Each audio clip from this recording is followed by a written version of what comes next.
Chapter 27. During the next few days, nobles walked in and out of the imperial palace to greet the crown prince. His political presence increased steadily until he gathered enough supporters to take over Sir Vigo's responsibilities. Before Prince Leith's arrival, Sir Vigos had been managing the Zionite Empire's budget and state affairs. This struggle for power created two separate factions which consisted of the young nobles who supported the crown prince, and the greedy elders who didn't want their power to be taken away. They pushed for the second prince to receive a portion of the crown prince's responsibilities, and the emperor didn't care enough to resolve with this conflict. The second prince also didn't interfere and remained as a bystander. Stepping in to refuse the greedy noble's proposal would hurt Lady Yasna's reputation and social status, which would greatly upset Selene in return. If Xaden did interfere and initiate a fight for the throne, this would anger Selene. Therefore, the two opposing sides continued to clash until Sir Vigos was eventually forced to step down. Meanwhile, throughout this ongoing turmoil, Lady Yasna paid frequent visits to Selene's chambers in order to relieve her stress. Selene frowned at the appearance of the woman in front of her, who seemed to be quite thin and weak. Her usual aura of grace and elegance had dissipated. Lady Yasna seemed exhausted and drained of energy as she explained her current situation. He's just too greedy for more power. At this rate, I'm afraid that the crown prince will strip our title away and exile us once he becomes emperor. The second prince doesn't even want the throne either. What does he think he's going to accomplish? Selene pushed her seat closer to Yasna and gently rubbed her friend's back. She quietly ordered Hala to bring them a cup of tea with special herbs. Selene attempted to speak as softly as she could. Perhaps he will realize that the crown prince has many redeeming qualities and... Stop being stubborn, Yasna interrupted. He believes that you will help him. Why do you think he lets me visit you this often? She rolled her eyes and continued. I am tired of the humiliation I face every day. The women call me shameless and covetous, while Lady Selene's title is also threatened due to the concubine. How did we become the most scandalous women overnight? Selene smiled and considered her words. She had not made an appearance to the public since the crown prince's arrival. She had rejected many invitations and simply didn't bother showing up to any social functions. After all, Selene believed she would be leaving soon. She didn't voice her future plans to Yasna. Although Lady Yasna was one of her closest companions, she was still loyal to the emperor and was the wife of Sir Vigos. Selene was sorry for Yasna's situation. However, she knew that Yasna would never abandon her husband. Although Yasna was complaining now, Selene could detect the concern and worry for her husband. What's going to happen to this couple once I leave? Selene bit her lip and didn't want to imagine such a dreadful situation. How can you smile right now? Your claim as an empress is jeopardized. Lady Yasna sipped her tea with disgust in her eyes. The liquid momentarily soothed her mind before she continued in frustration. Your husband isn't an emperor and he already issued a concubine. I am even more concerned for you. Yasna, I am not bothered by the crown prince's personal matters. Selene shrugged, as if this was a common occurrence in her life. You may not care, yet there are rumors currently swirling around concerning the change in support for the second prince. Yes, but Prince Xaden will never aim for the throne. Anyways, there are more pressing matters to worry about than this. She brushed away Yasna's concerns, unable to explain how these rumors would actually benefit her in the long run. Yasna was exasperated as she pressed on. What if Prince Leith misunderstands? You'll be convicted of treason. If Prince Leith misunderstood, he would want to end their ambiguous relationship immediately. Selene didn't want to be considered unfaithful, but Prince Leith would have no right to judge her. If the crown prince didn't believe her innocence, it would be his own fault.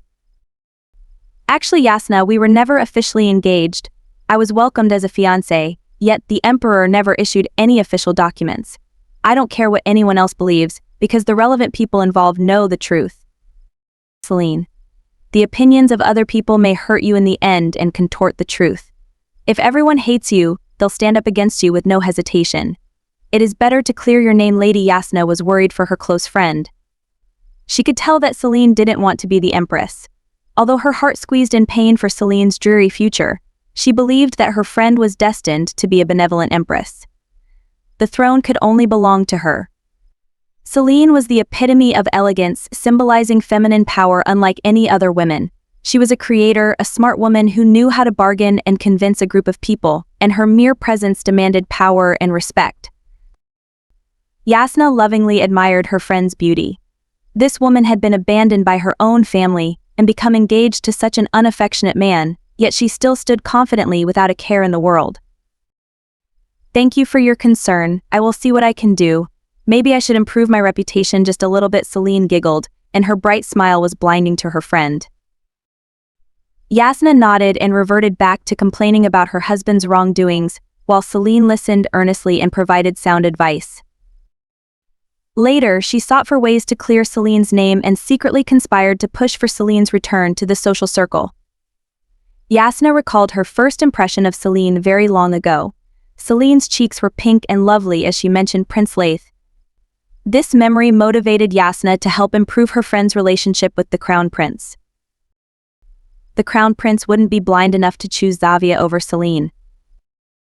Meanwhile, Selene felt an ominous feeling and randomly shuddered. Chapter 28. Much to Yasna's surprise, there happened to be a gathering for young nobles the following week. Crown Prince Laith and Lady Selene were both required to attend this ceremonial gathering that was held every year. The gathering consisted of a tea ceremony in honor of the first emperor of the Zionite Empire and a prayer session to the gods. The event was also restricted to nobles who possessed the blood of the gods' blessings. The procession was separated by age groups since the garden itself was not as spacious as the banquet hall. Yasna was especially pleased by this coincidental plan since Zavia would not be able to attend due to the lack of royal lineage in her blood. Yasna was confident that sparks would fly once Selene and Prince Laith spent time alone. Lady Yasna's mental state improved immensely as she became engrossed with her plans on helping Selene. She was distracted and even forgot about her husband's greedy ambitions for the time being. Her cunning gaze swept the floor as she walked with pride and elegance once again. Selene was oblivious to Yasna's agenda and was delighted to see the positive change in her friend's appearance and regained confidence. She smiled in relief and proceeded to enter a nicely decorated garden filled with the empire's most symbolic flowers. An outdoor altar was centered in the middle of the courtyard. Marble statues of the gods encircled the area, while the altar was marked with inlays of the first emperor's story. The gods of this time period revolved around Nor, the god who had created the earth and blessed this empire. His brothers and sisters each specialized in certain aspects of the world like other mythologies. This religion was flawed and extremely unrealistic for Selene. There was no solid proof that the gods had gifted them with familiars, nor were there any explanations as to how the first emperor acquired this blessing. The only indicator of the gods' existence was the supernatural familiars who still roamed around the earth. Even then, familiars had become increasingly rare during the past few generations. Selene believed that if the gods somehow existed, then they had already abandoned this world. Therefore, there was no use in praying to the gods who were slowly retracting their blessings away from the Zionite Empire.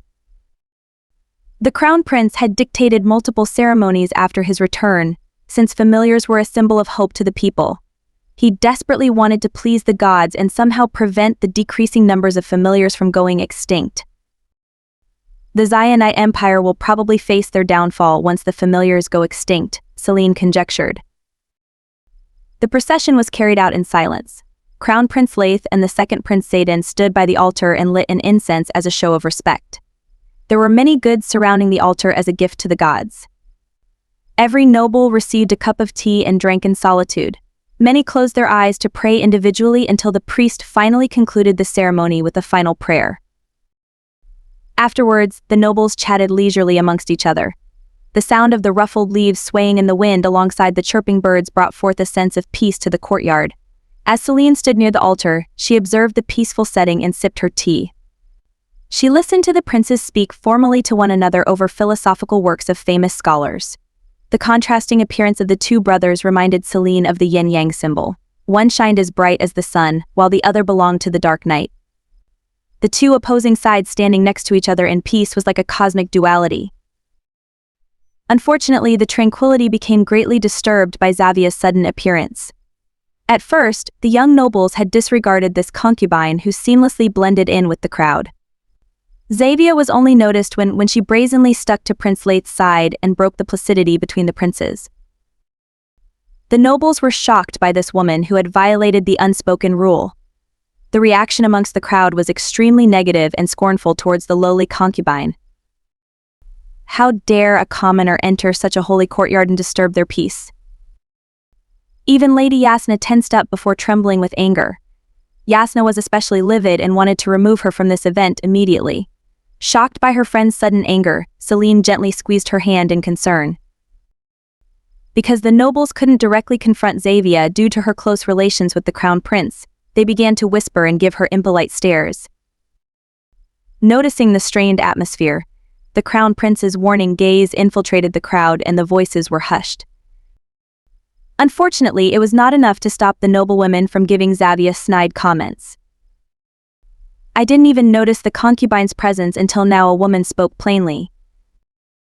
Her face is quite forgetful since she is a commoner. Many erupted into giggles, and Prince Leith couldn't pinpoint who the voices belonged to, let alone Celine. Look at Lady Celine, then at Xavier. The difference is quite astonishing. Lady Yasna could not help but giggle too until Celine gave her a warning look. Meanwhile, Xavier's cheeks was crimson from embarrassment. They were insulting her looks and berating her lack of royal blood. Anyone could clearly understand the hidden meaning behind their snarky comments. You don't belong here. Xavier hid her clenched fists and avoided Leith's worried stares by looking downwards. Her soft, brown eyes were brimming with tears. Prince Leith was rather livid. Xaden denounced the women with his inflamed, golden irises. Do you truly think looks are everything? He scanned every woman in the room with disgust. He rested his eyes on Celine for a second longer than others before continuing. Xavier is the fairest in my eyes. She is virtuous, kind, and a breath of fresh air compared to you all. You insult her looks and question her place by my side. Yet you fail to recognize her title as my concubine. You dare question my judgment. Forgive us, Your Highness, the Crown Prince. The stunned women lowered their heads immediately, sucking in their breaths from his sudden burst of anger. Because Leith possessed an aura of a soldier, his words carried more force and intimidation, especially for the nobles who had never experienced war. On the other hand, Celine was completely composed, for she had already anticipated his exploding anger. After all, who would want to hear insults aimed towards their lovers? She stood indifferently and glanced at Prince Xaden, whose eyes were narrowed on Xavier in distaste. Celine recalled the original story, where Xavier had managed to earn Xaden's love too. She wondered if that too would come to pass, or whether Celine had changed his fate. Kaelina, do you think you're blameless? Celine raised her eyebrows and almost snorted at Leith's derogatory attempt at cornering her. His expression contorted even further as he saw the ridicule in her eyes, as if she was belittling him with only a glance. The lack of respect in her attitude encouraged him to ventilate again. How have you been managing the social circle thus far? You are to take full responsibility and blame for these foolish women who dared to disrespect my woman. Aren't you ashamed of how your influence has increased the noblewoman's incompetency? Silence filled the garden and even led to some younger ladies to hiccup. The eyes of many were widened in shock by this sudden rebuke towards Celine, who had withdrawn from the social circle for many years. How will you all atone for your mistakes? The crown prince looked around and surveyed his subjects. The nobles continued to bow their heads in despair and kneel before him.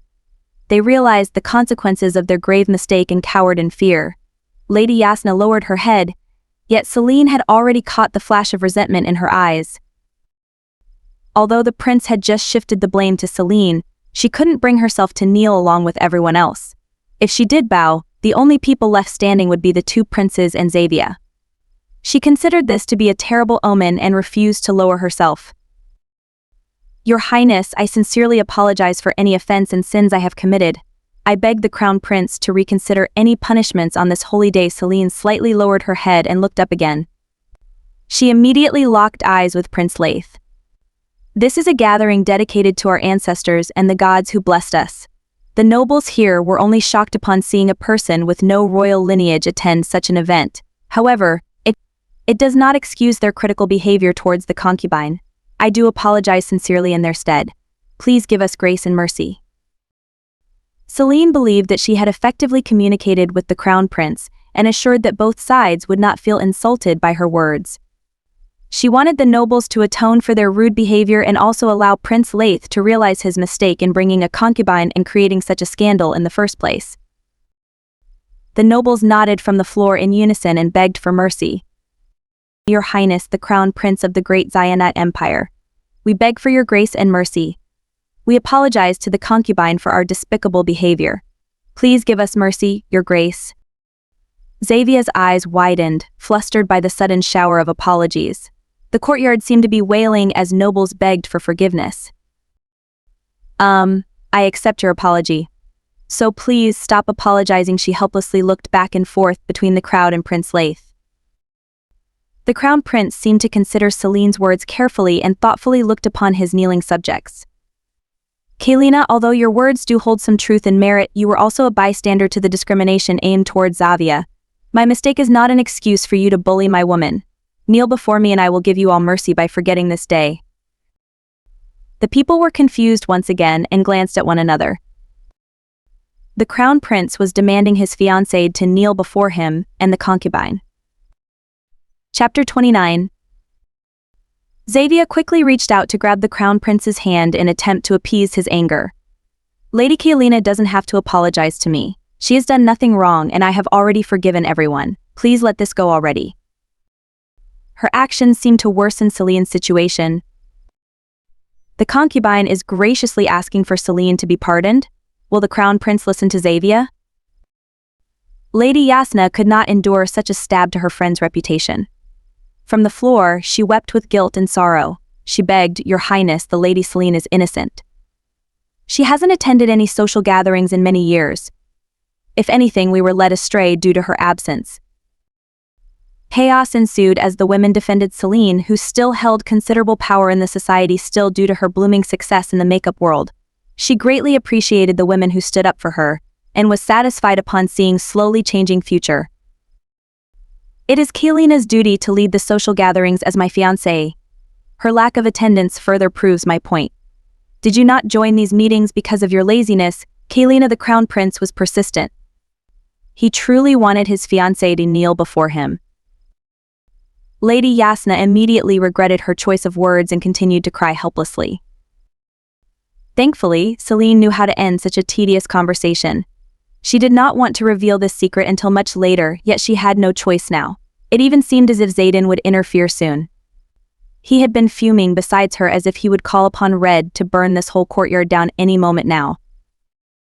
Your Royal Highness, the Crown Prince Laith of the Zayanite Empire, Celine addressed this stubborn man in front of her. Why is their incompetence my fault? I have been contemplating your words thus far, and I am rather confused by your allegations. Since when was I given the task to lead the noble women? Laith's eyes flashed and he lifted his arms up as if to stop her following sentence. We're not actually ENG. Enough, the Crown Prince roared like a lion, and the entire garden seemed to tremble below him. I guess you truly don't want anyone to know that we are not officially engaged. Especially the woman you love with all of your heart. Celine smirked in satisfaction as Xavia tilted her head in confusion. She watched as the Crown Prince stalked off while Xavia trailed closely behind him. The tension dissipated immediately once they left the garden. Although Celine had saved the nobles just now, they avoided her. They believed that it was better to avoid the unfavored woman who couldn't capture the Crown Prince's heart. As the nobles slowly collected themselves, they fled the scene soon after. Sir Vigos had arrived from Emperor Michaelis I's courtroom. He had been occupied by his work, and was unable to attend the ceremony. He was deeply shocked to find Prince Xaden, Lady Celine and his wife standing alone in the garden. Seeing his wife's shaking form withered on the floor, his expression darkened. What happened? After the following incidents, Xavia gained multiple political allies. She had graciously forgiven the people who had previously insulted her and garnered their support instead. They began to neglect Lady Yasna, the elite woman who had led their social circle for many years. Lady Yasna reassured Celine that she was not bothered by this change in social status, yet she couldn't hide her gloomy mood from time to time. I'm more worried for you, Celine. Your image has completely shattered. They talk about how pathetic you are for not gaining the prince's favor. Yasna mimicked one of the ladies who had ridiculed her. She is indeed a beauty, but what's the point when she couldn't even capture her fiancé's heart? Celine shrugged. People had begun to avoid Celine like a plague. They believed that Celine had fallen out of the crown prince's favor and would eventually be expelled before she could become an empress. Her reputation had fallen, while their treatment of her had considerably worsened. This is nothing compared to Prince Zayden's treatment. What infuriates me now is the fact that he had grown up with this constant discrimination. Celine furrowed her brows. She was not confident in her own political skills. Celine had a valuable entrepreneurial foresight. She could accurately predict the future economy and estimate the market demand. She possessed a competitive mindset as a businesswoman and was also an intelligent engineer. Celine had carefully cultivated these skills in her previous life and was confident in this field of work.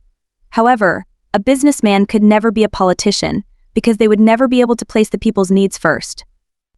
If Celine had been gifted in politics, she might have allowed Zayden to compete for the crown and overturn history. Zayden was physically powerful and even a prodigal genius. Red was currently the most powerful familiar alive that even surpassed the crown prince's lion. Unfortunately, Celine didn't know how Leith had defeated Zayden in the original story and didn't want to risk anything. As she continued to converse with Lady Yasna, Celine started to realize how she could finally discontinue her business. She had accumulated a large sum of money over the years, and there seemed to be no reason to continue her work when Celine would be leaving the empire soon. Celine also didn't want to provide the noble women with any of her goods as revenge for turning their backs on her. She smiled delightfully as she pictured their dismay. However, Celine never would have imagined that these noble women would shamelessly harass her servant for more products. On one sunny afternoon, Celine was returning to her chambers when she witnessed Xavier and her supporters berating Hala outside of her own chambers. What is the meaning of this? Celine rushed to Hala's side and covered her from the women. Hala avoided her master's eyes in an attempt to hide her colored cheeks and bruises. Celine's heart became anguished upon seeing her withering form.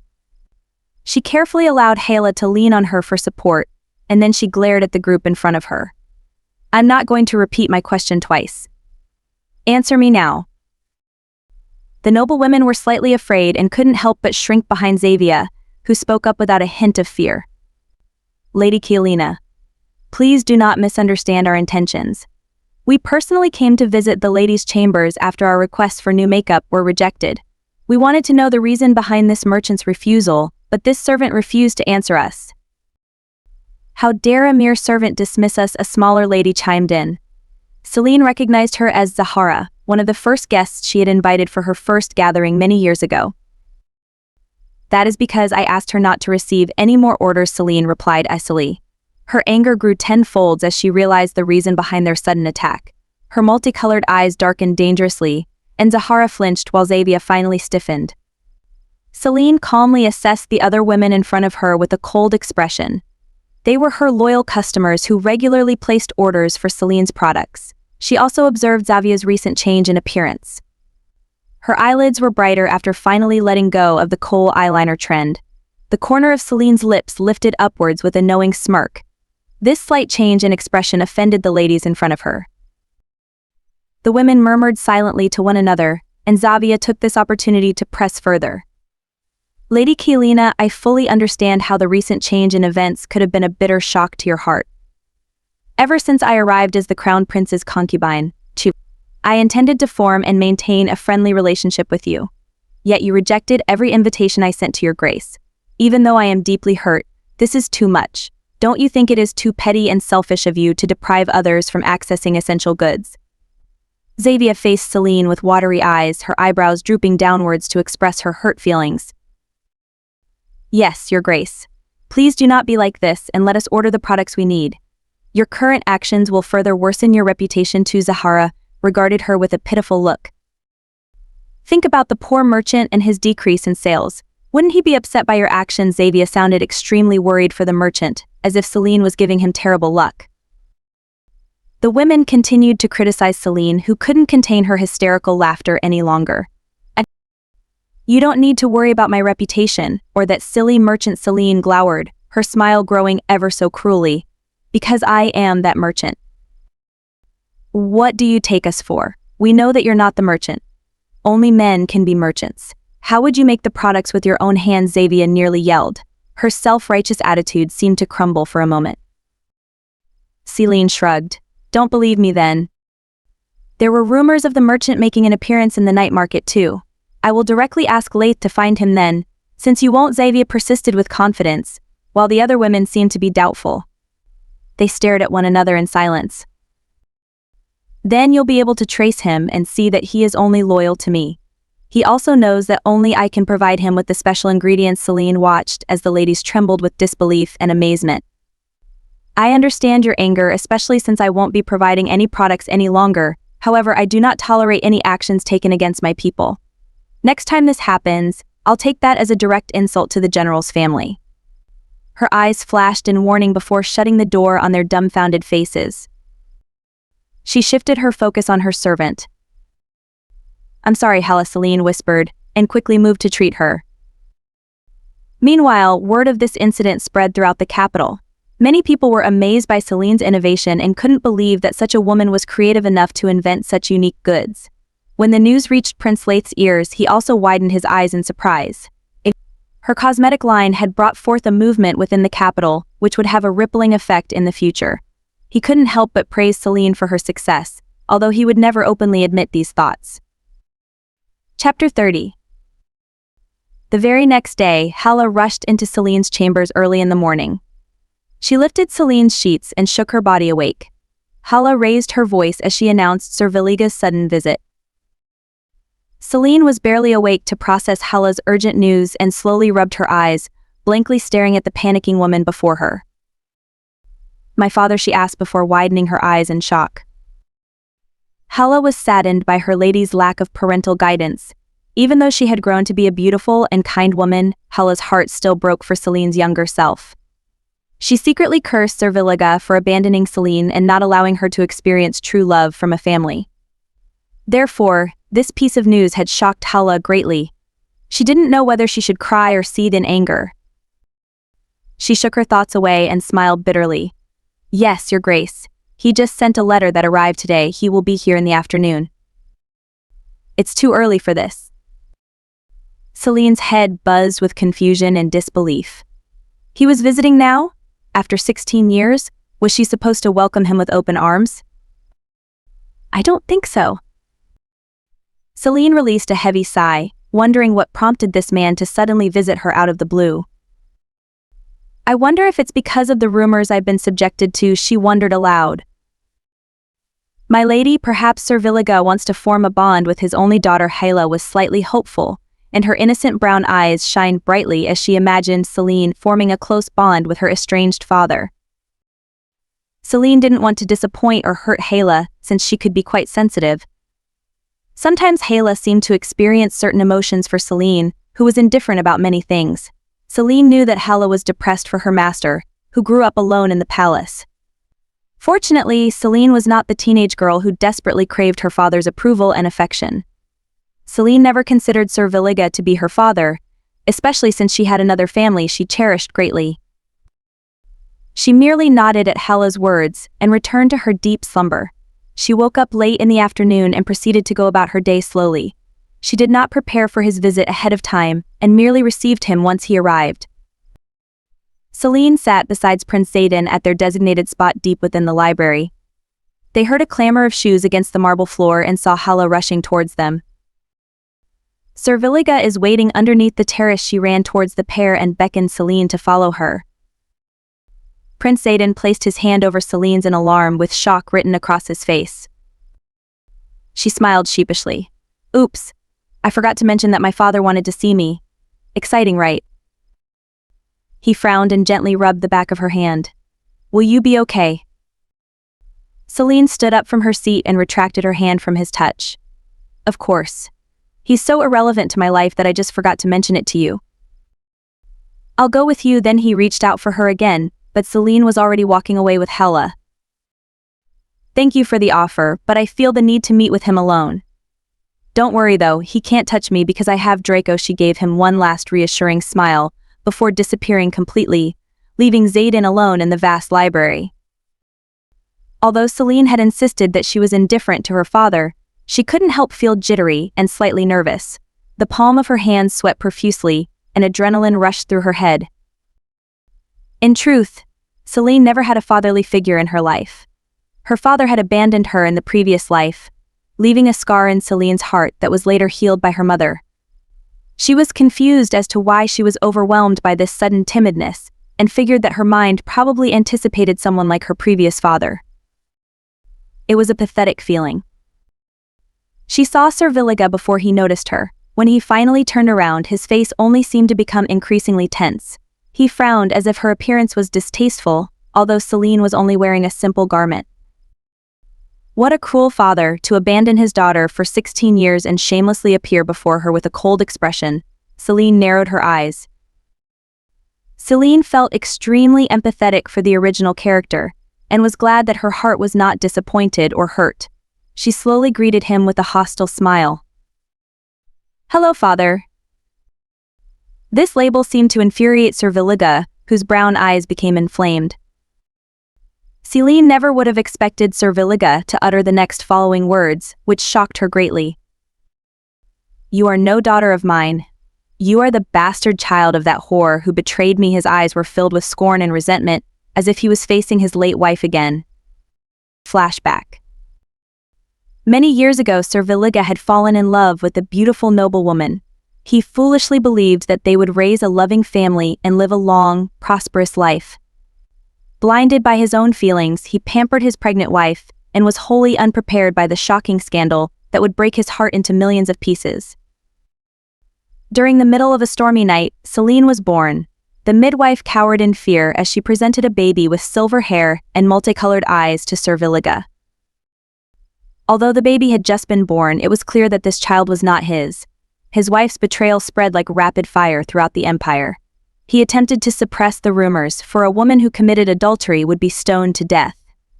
Despite Sir Villiga's broken heart, he desperately wanted his beloved wife to live. He still remembered the humiliation and pain he felt as his wife insisted that the baby was his. "Just leave with the child." The life in his eyes had disappeared completely, replaced with exhaustion and misery. His tone softened, and unspeakable pain was left in his voice. "Leave and live well. I cannot bear to see you stoned because I still love you more than I love myself. So at least be happy somewhere else." His wife hiccuped and wept on the floor. She lamented, "Please believe me. There must be a reason for why our daughter's hair and skin color is different."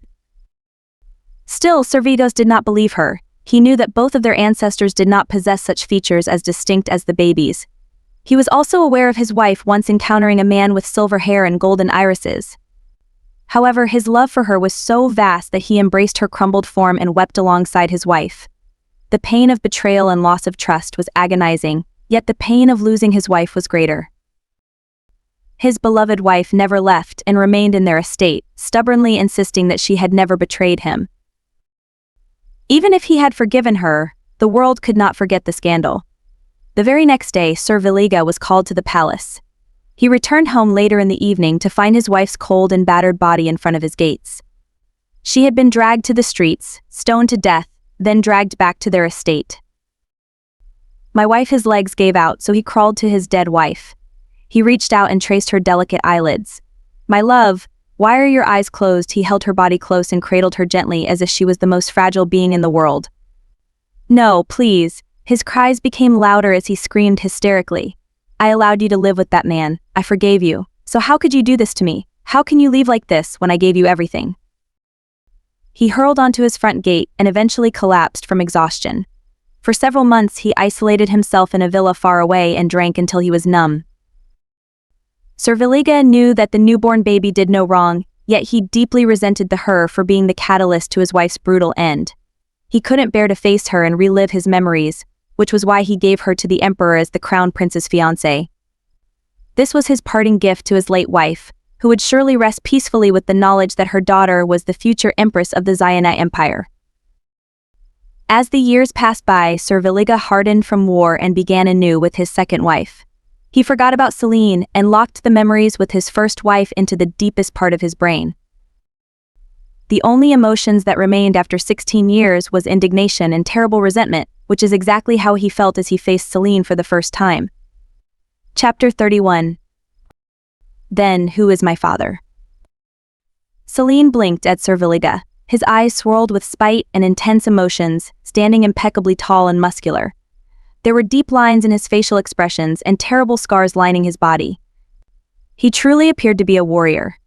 Despite his appearance, he was trembling as if he had remembered a horrifying memory he had tried to forget for many years. She ignored his frightful glare and continued to stare blankly. I always wondered why you abandoned me here and continued to avoid me for 16 years. When I saw you marching into the capital, I assumed that I received someone's recessive genes. However, your claim also makes sense. I heard you took in a second wife. She paused before smirking. Your son is cute. Celine was met with a hard slap from Serviliga, who couldn't contain his anger any longer. He was shaking, as if shocked by his sudden rashness, yet his eyes flashed dangerously. Celine lost her balance and fell pathetically. His strength was overwhelming, and her cheeks felt stung painfully. She looked up to see him towering over her with a disgusted look. You foolish woman. You betrayed the crown prince, seduced the second prince, and shamelessly insulted the concubine using my name. Did you think I would help you? He bellowed. You dare mention the heir to my inheritance with that filthy mouth. She instinctively covered her throbbing cheek and laughed at this current situation. Here I thought you'd be guilty and beg for forgiveness. As expected, you're just a failure of a father who blames his child for his wife's infidelity. Celine was surprised by her own sharp tongue. However, she felt angered by Serviliga's immaturity. He had sent an innocent child to the palace and left her alone with a perverted emperor. Now, he returned with a new family and bothered her with such baseless rumors. Her demeanor darkened and she challenged Serviliga with her narrowed eyes as she lowered her voice. How annoying. The general frowned, for he had never been insulted by anyone, yet his illegitimate daughter had clearly called him annoying. He faltered for a second until his entire face became red with anger again. He was about to kick Celine with his foot when a strong force tossed him to the side as if he weighed nothing. Serviliga groaned and struggled on the floor as his body writhed in pain. He lifted his head and stifled a scream. A hideous creature loomed over him with a deadly gaze. It was as tall as the roof, and was disfigured like one of the rumored beasts from the forest. He quickly called upon his familiar, and an impressive white tiger crawled out of his shadow. Celine smiled slowly, and she gracefully lifted herself up. The monster suddenly disappeared, and Serviliga exhaled his breath in relief. Unfortunately, the giant beast had been replaced by a white tiger that was triple the size of his familiar. What the hell, he muttered and attempted to crawl away just as it released a deafening roar. The huge tiger grabbed his familiar by the neck and shook him from side to side. His familiar whimpered until he was finally thrown out of Celine's balcony. Serviliga's mouth turned into an O shape as he watched his familiar, who had killed thousands of men in the battlefield, be thrown out like a bug. How? He could only stare at Celine as he slowly realized that the situation had reversed. Now, he was helplessly sprawled out on the floor while Celine looked down on him with disgust. Your familiar was a fish. Oh, Serviliga, Celine pouted mockingly as she brought her face closer to him. He frowned as shivers went up his spine. Serviliga could see the traces of his first wife in Celine and squirmed anxiously. She smiled maliciously and watched the general crouch down in fear. You just don't know what I'm capable of. You will be punished, he spit out and immediately gulped. As a general with many years of experience, he could easily compose himself. However, Serviliga couldn't mask his emotions due to the memories of his first wife rising to the surface. Go ahead and try, General Villiga. Let's see if they will believe that a mere noble woman had defeated a general who had gone to war for 10 years. His complexion paled even further as Celine giggled. I think your reputation will be more damaged than mine. She gently stroked the top of his head as if he was an obedient dog. You're lucky that you have such a lovely child. I wouldn't want him to grow up without a father, just as I did. It would have been nice to have a fatherly figure for the first time. However, I think I grew up well, so I don't resent you. That is why I am giving you mercy today. Raise your child well, like Serviliga, and never appear before me again. Her last warning sent shivers up his spine. He was frightened for the first time in his life.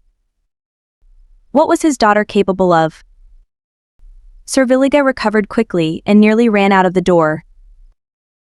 Meanwhile, Celine grinned triumphantly. She had just realized the full extent of her powers. She had defeated the high-esteemed general of the Xionite Empire with her familiar. She embraced Draco and praised him for his strength. It seems as if everyone here is living in our mercy. Hala had witnessed the entire scene and stood behind the doors with a dumbfounded look. Hala found it difficult to breathe as she secretly watched Celine play with Draco. Her master truly appeared to be a villainess. Chapter 32.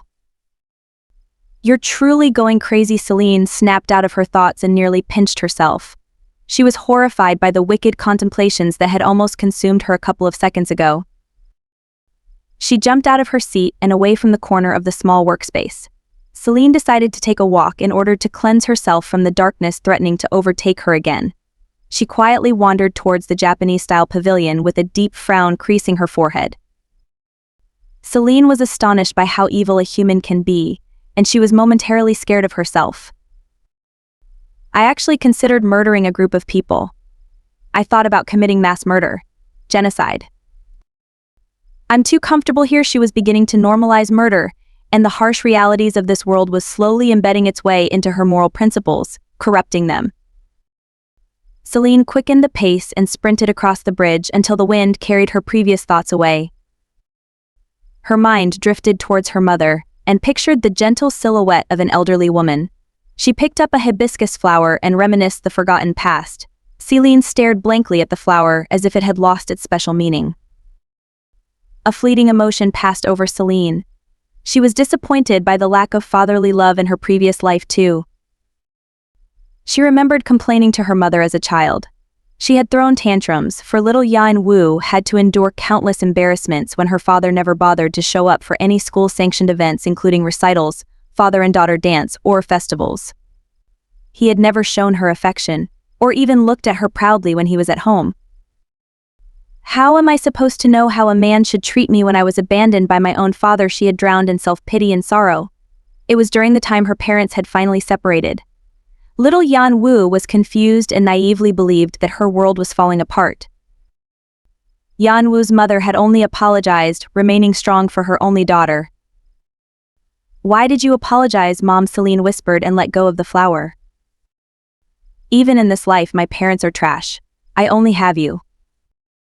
Because Celine was occupied by her bittersweet memories, she failed to notice a small child watching Celine from the side of the bridge. Oren had been crying by the bridge because he was lost. He sniffled his tears as he recognized his pretty sister and clumsily waddled towards the silvery figure. Kalina. His high-pitched yell snapped Celine out of her trance, and she lowered her head to see a familiar, curly-haired boy who barely reached her hips. His dew eyes were puffy, as if he had been crying for some time. Oren lightly pulled her garments with a flushed, chubby cheeks. She smiled at his adorable cuteness. Oren, she wiped the tears trickling down his cheeks with her fingers. What are you doing here? I am lost, he blushed in embarrassment and avoided her gaze. Oh my, how cute. Take my hand, I will safely return you to your father. She outstretched her hand and smiled as warmly as she could. As Oren slowly accepted her hand, he became more comfortable around Celine and asked many questions. They were beginning to cross the bridge when he swamped her with his inquiries. Are you really my sister? He asked. Why do you ask? Celine raised her eyebrows in amusement. Because you look more like an angel. Celine peered over at Oren, who was completely serious. Well, you can say I'm otherworldly, she smirked. He tilted his head slightly and turned away in embarrassment because he couldn't interpret her reply. Do you hate me? No, I don't hate you. This answer seemed to brighten Oren up immediately, who had been slightly sullen and hesitant when asking that question. Even though my mother replaced your mother, Oren asked earnestly. Children are too direct and honest sometimes. Celine mused to herself. I'll like it. Yes, I hate your father, but a child is always blameless, Celine replied. Oren smiled and jumped up with happiness. Oren's mother had always told him to avoid his only sister. He couldn't wait to tell her that she was mistaken. He didn't press on any further, for even Oren knew that it would be rude to question her further. Instead, he happily admired his pretty sister, who held his hand delicately. He then noticed a red mark on one of her cheeks. "What happened to your cheek, older sister?" "Your father hit me," she replied bluntly. Oh, Oren frowned, and seemed to be flustered by such a response. "I'll scold father for you." "You're not scared of your father?" "No," Oren scoffed. "My dad is not scary at all. He's scared of mommy and listens to me well."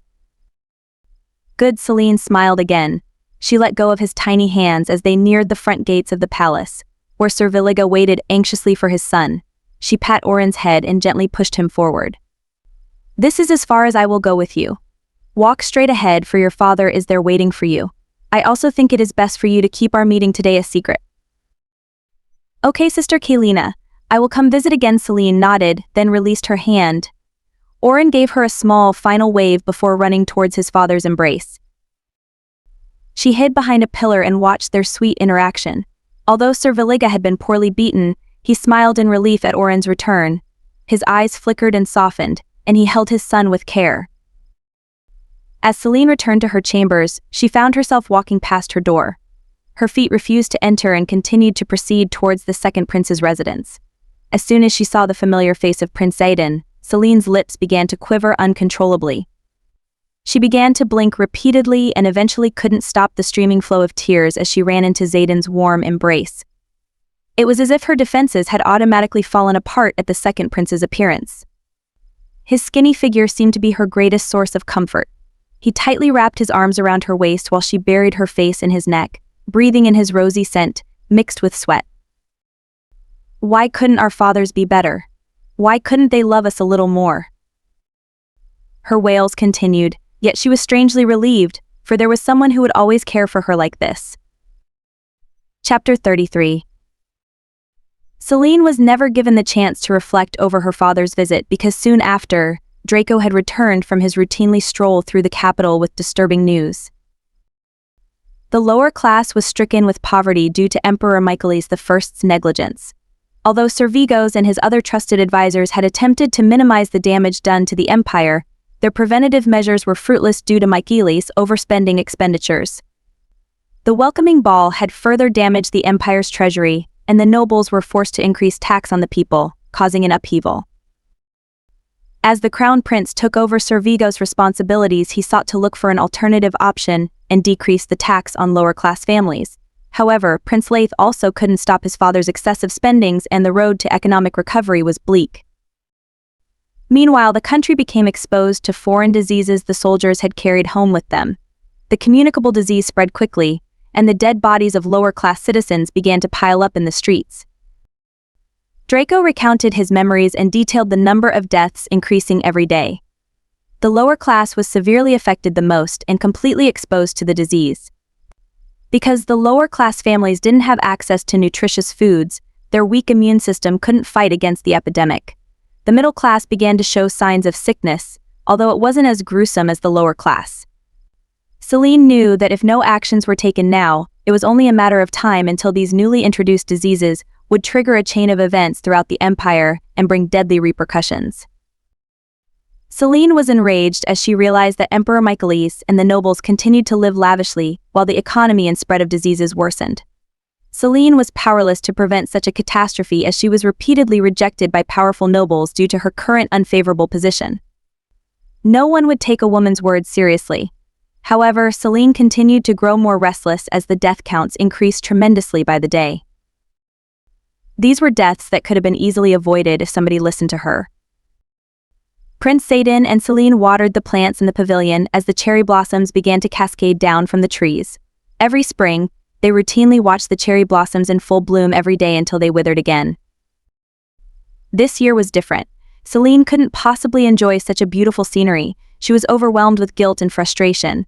She had been living comfortably in her own little bubble the past few weeks while people were suffering outside. She felt a sense of responsibility towards these citizens, for she possessed the knowledge of modern medicinal practice and helpful public health measures. She was burdened by these notions and urges to do something. Zayden sensed her disturbance and carefully asked what was wrong. Celine grit her teeth and finally revealed what was happening to the world around them. This palace is filled with ignorance, and I don't think I can stand by idly while the land rots with the stench of death. She finished her explanation and sat quietly, deep in thought. Prince Zayden was aware of Zionite Empire's current situation, yet he couldn't understand what Celine could possibly accomplish during this atrocity. However, he wasn't doubtful of her capabilities, for she was the brightest intellectual he had ever encountered. Her insight was unthinkable and innovative. Such a person deserves to be an empress, Zayden pondered sadly. He reached out to comfort Celine when she suddenly jumped up. She had suddenly came to a realization and couldn't control her excited body as she hopped in place. Celine had been rejected by all the nobles, and hadn't even considered requesting an audience with the emperor for obvious reasons. Meeting with the emperor was her last resort, yet she hadn't taken the crown prince into consideration. She had also believed that Prince Laith would deny her presence, yet she had never actually reached out to try. He was her only source of hope, because the crown prince could implement a law in the emperor's stead.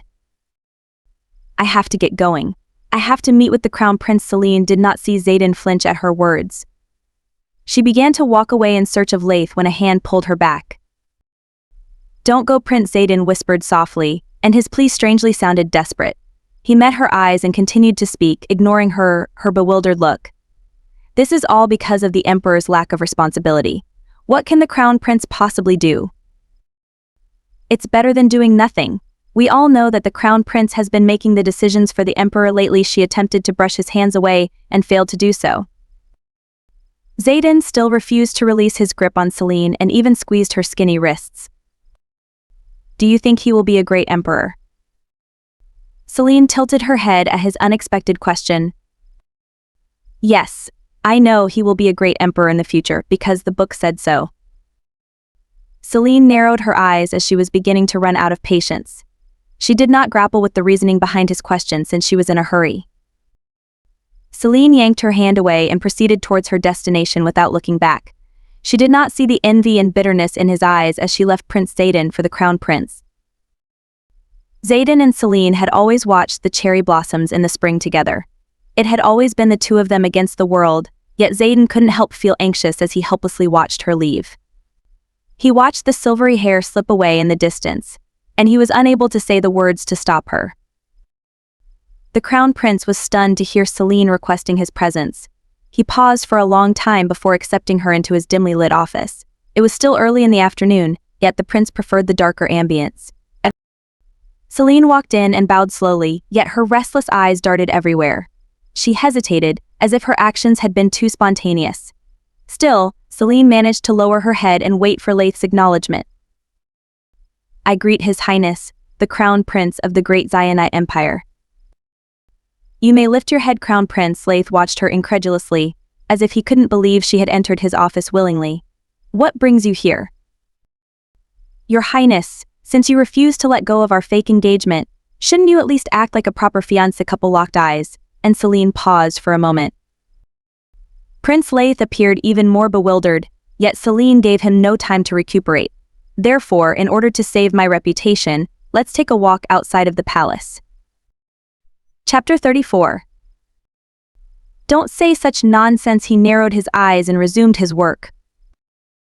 His reaction was quite normal. Celine had never once looked for him or shown any signs of affection towards the crown prince. To the crown prince, her request was rather suspicious. Then it's okay for me to leave this empire, right? Since I am not actually your fiancé. Prince Laith looked up again and glared. If you're going to keep me here, at least treat me like an actual fiancé.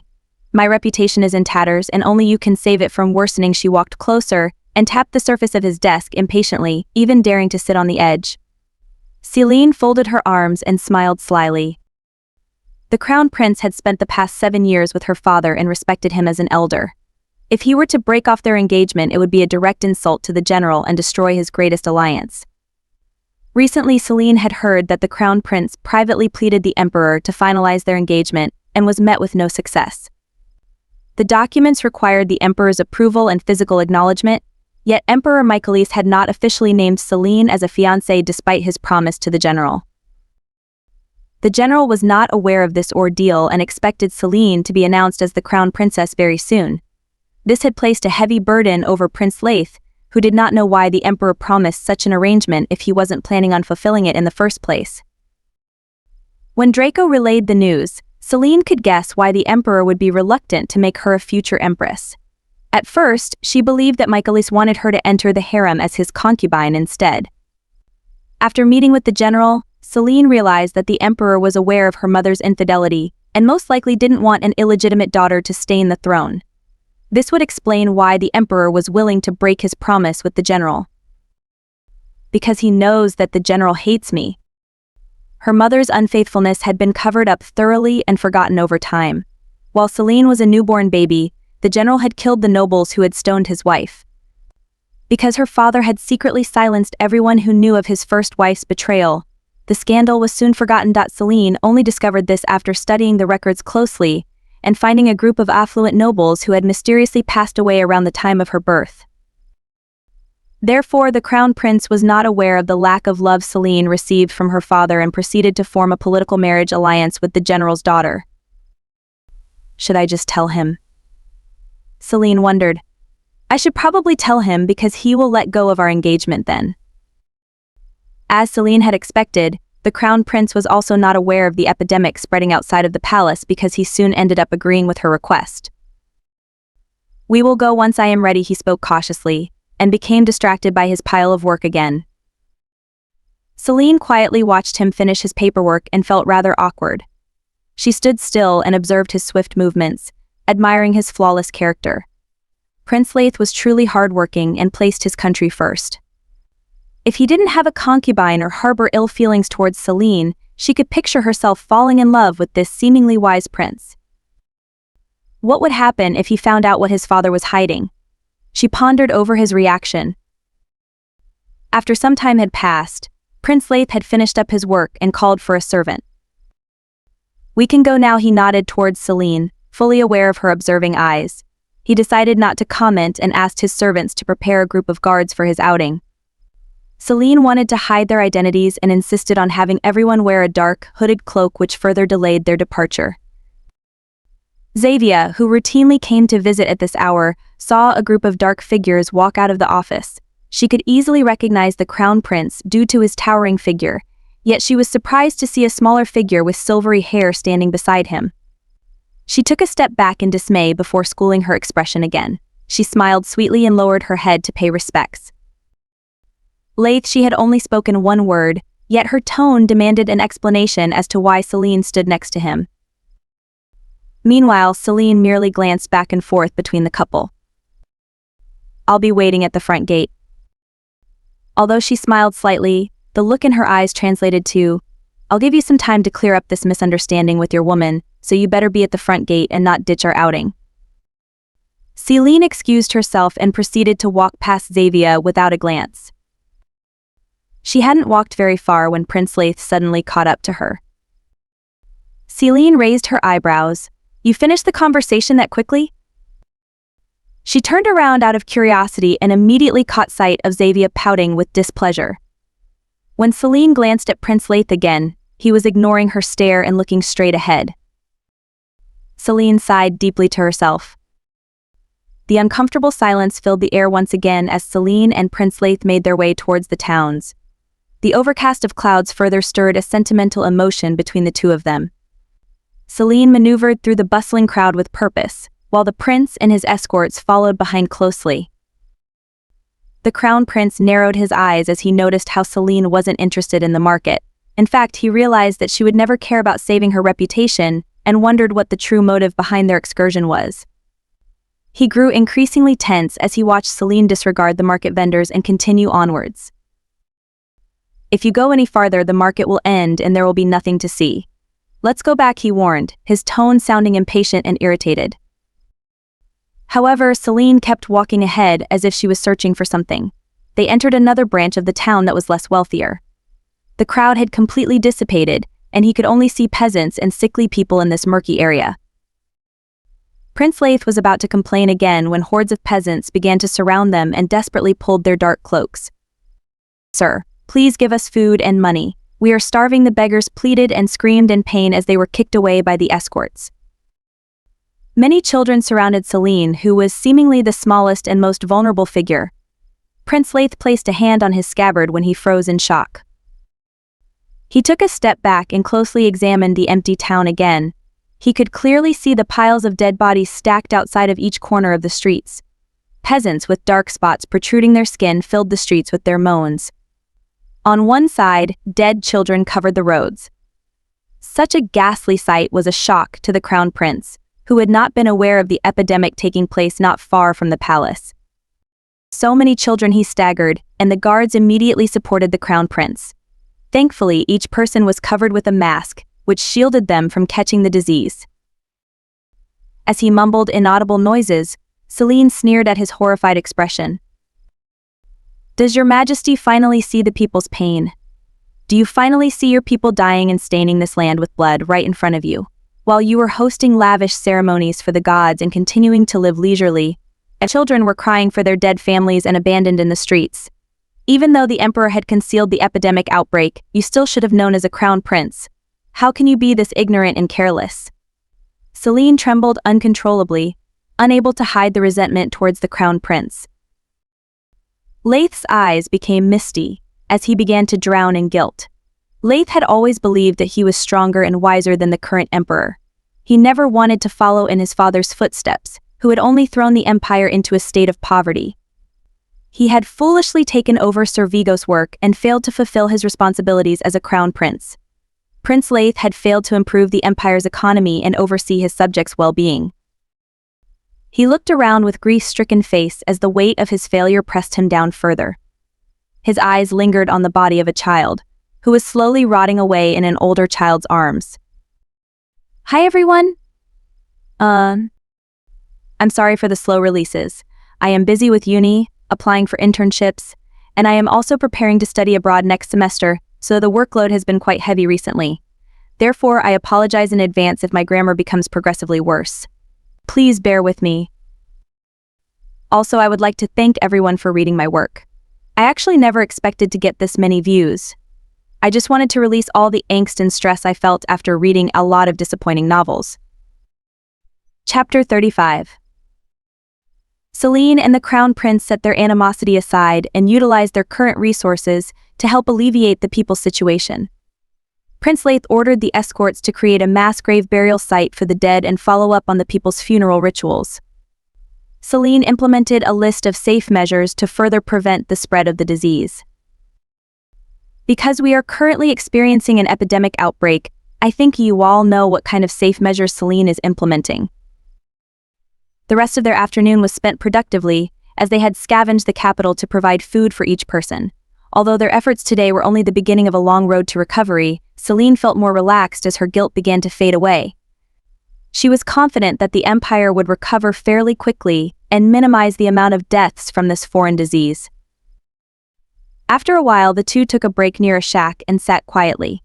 Prince Leith sat with a sullen look plastered all over his face, and Selene could clearly see the self-resentment in his eyes. Because her anger had subsided, Selene's gaze towards Leith softened. Although Prince Leith had given all his strength towards his subjects, the guilt in his eyes hadn't disappeared. "I never believed that I would be like my father, Selene."